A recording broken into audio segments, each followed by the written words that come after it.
Hi, everybody. Nice to be home. Thank you so much for coming.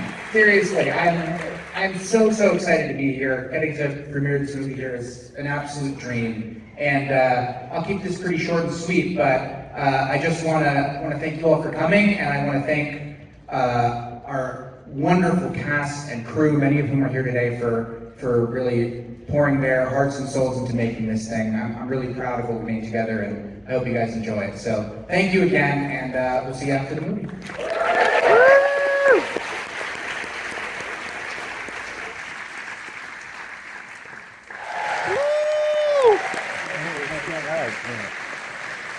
Hello, everybody. I'm from Craig and Nicholson. That was Thelma. And I'm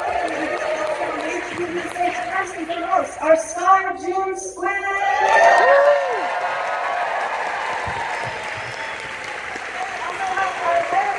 Josh Margolin. We got Gregg and Nicole Byer.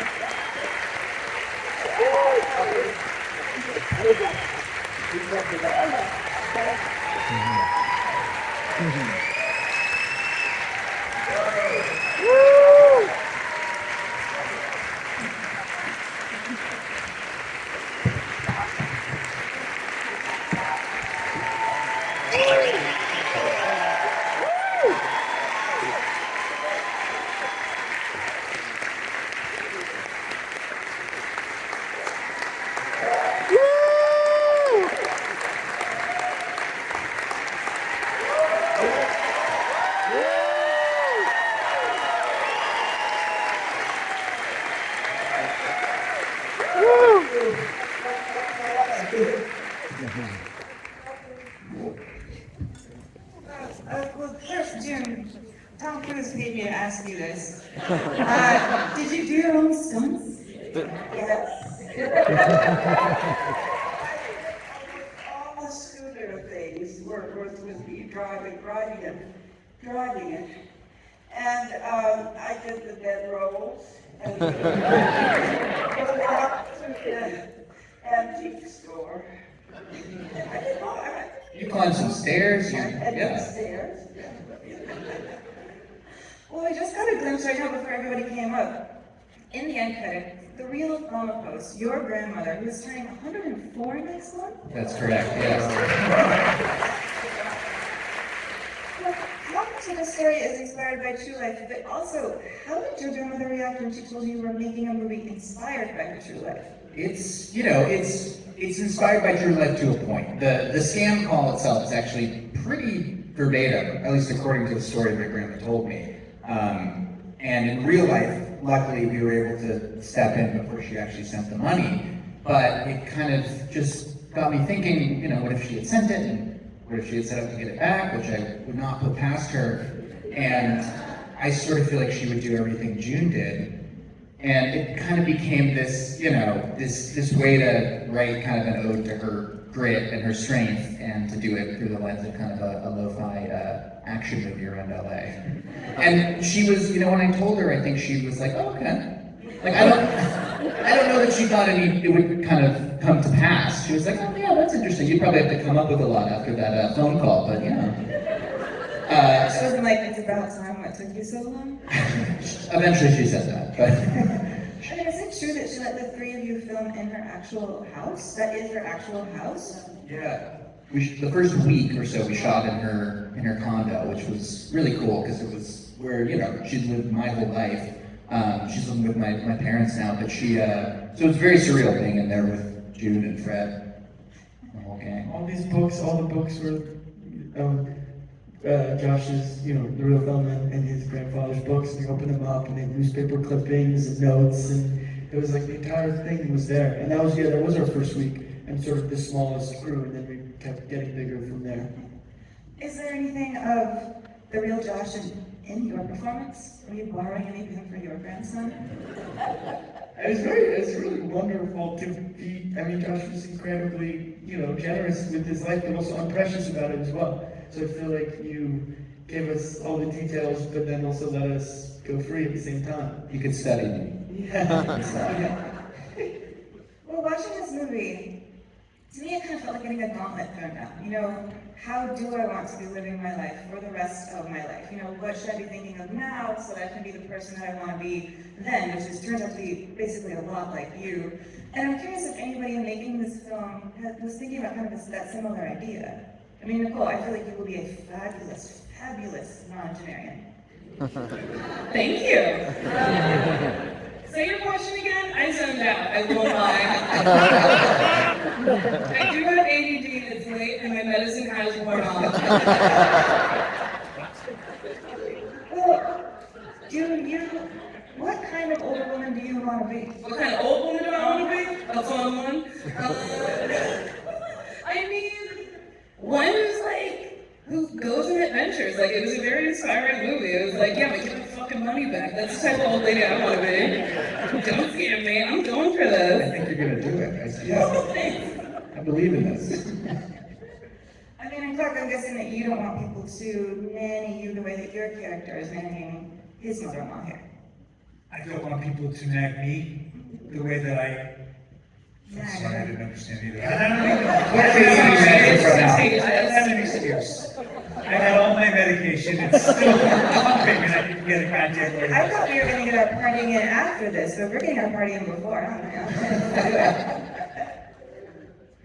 know. Well, but you know, I mean, one thing that I think that this movie does so well is that it says that, you know, what is hard, what is dangerous, what is scary, what takes a lot of bravery is something that's really relative. You know, that accomplishing whatever that is really, it's incredibly worthy of respect. And I'm saying that as a person who spent most of Thanksgiving trying to get my boyfriend's father to download Spotify on his phone and like eventually just gave up after a whole day. And I feel like a quitter. So there are scenes in this movie that I thought like, yeah, that is absolutely hard.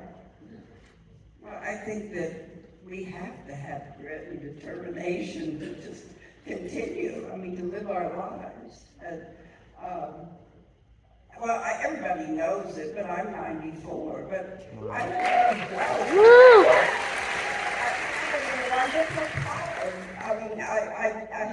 didn't know before I got this script that I would be shooting a film like this. And it has meant the world to me, and I'm very proud of it. And I think we all are, and we want people to see it. And to understand that we're saying there's life. My God, there's still so much you can do. Well, yeah, and in '94, this is your first leading role. Yes. When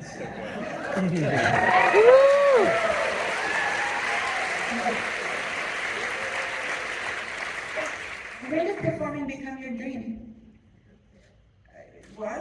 When did performing become your dream? My dream? Oh, when I came out of the womb. I've always known that I was an actress. And when I was a kid, it wasn't I'm going to be, it was I am. And I have no idea where it came from.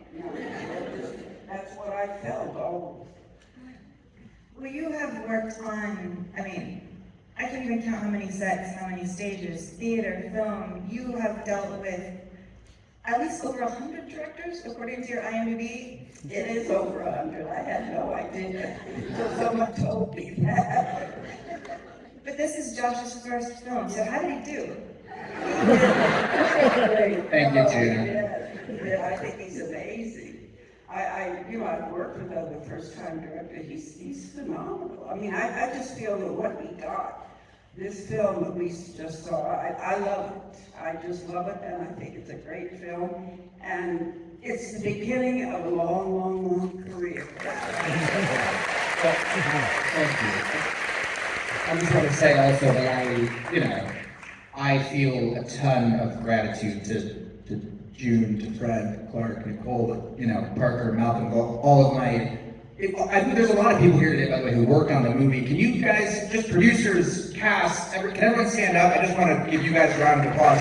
We have an amazing team on this movie. I know you kind of did so. Oh my God, sorry. Is everybody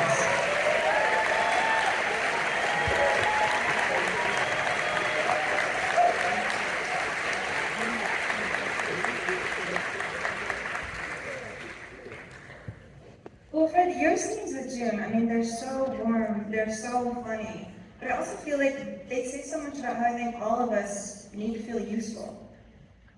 Yeah, I've been saying, like, I feel that our characters are best friends that just happen to be grandmother and grandson. It's like a trick of familial coincidence that we're related, but like underneath it is actually a bond that is very trusting and loving and is courageous and youthful all together, I guess. Yeah, this is how we met beforehand and we became friends very quickly. And now we're friends after it's been done. So, you know, yeah. Is your own grandmother a little bit jealous of your relationship? Part of why I love movies is I watch Turner Classic Movies with my grandma, and then we go out and see movies. And she always wants to go to the movies. She wants to be invited to see them, but a lot of them still kind of annoy her or bother her. You know, they're not up to snuff.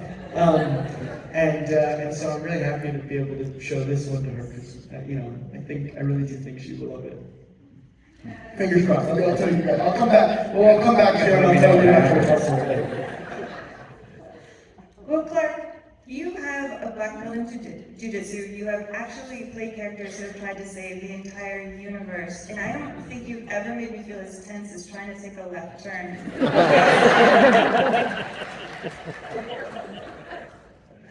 I had spent some time around action stars, and yet I felt oddly unsatisfied. I knew that there was something missing in the repertoire of superheroes that I had circulated and managed. And then June walked in the room.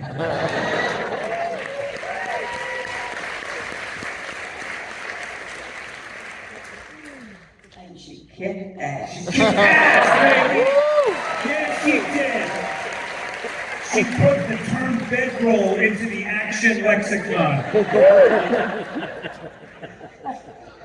I just want to say one thing, which is, we've talked about it before, all of us really flipped over the script. Just a great story, just something about it you couldn't put down. Really remarkable. And mostly because it's just, I can't wait to see what's going to happen next. And it dodges so many traps. It never gets sentimental, and at the same time, I feel like Josh so magnificently explored a thing which is so much in this country is, what's the new thing? What's the young, hot thing? And there's really very little storytelling bandwidth ever paid to, what am I going to do with this chapter of my life? And it's been, I don't know, every time I see it, I'm really struck by what an amazing project. Thank you guys for doing it. You're back. I'd love to hear a little bit more about some of your scenes with Richard Roundtree. He's so wonderful. Richard was wonderful. And he wanted to do this. I think you mentioned that he wanted to do this film, and I think he just wanted to do something different than what he usually done. And he was so dear and wonderful. And I have to tell the birthday story. It was my birthday while we were shooting, and they had planned, my assistant had made everybody get white wigs so that I could see everybody in a white wig.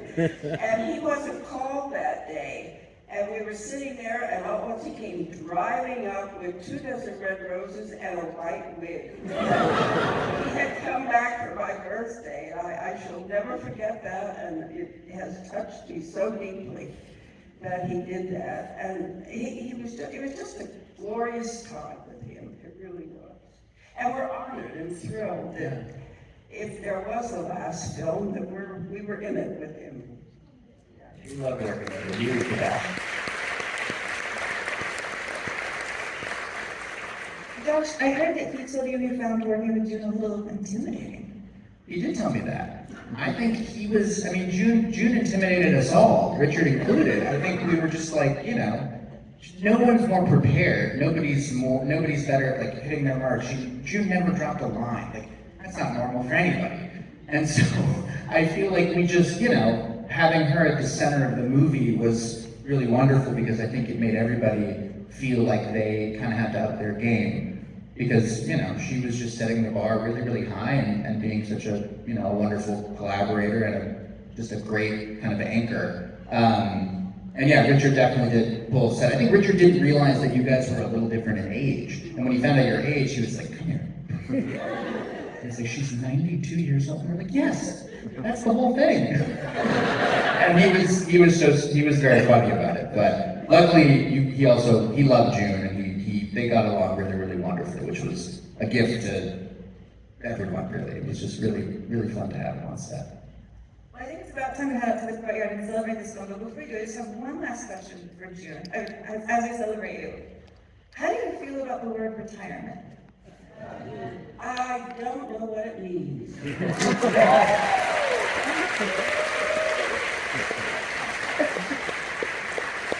All right, well, June Squibb, Thelma, everybody. Thank you guys so much for being here.